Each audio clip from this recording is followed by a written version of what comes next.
Just keep testing it. But your spotter is not to help you, but just stay there and remain still.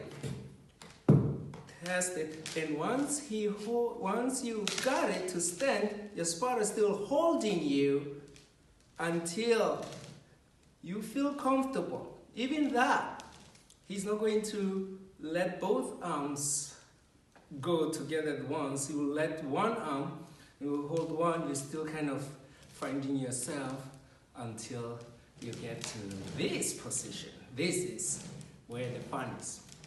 Now, where do I have to focus when I'm on this balancing board?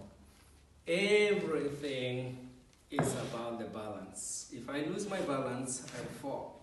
But where do I need to focus on putting my energy? On my head, on my hip, on my knees, on my toes? Where is it? It's all the hip. You dislocate, this is where you balance yourself. You can see that my hips are adjusting all the time because that's what balance is about.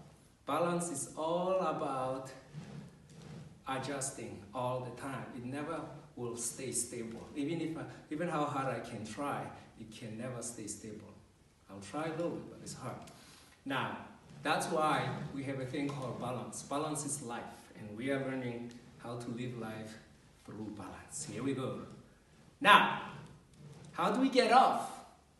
Your spotter comes,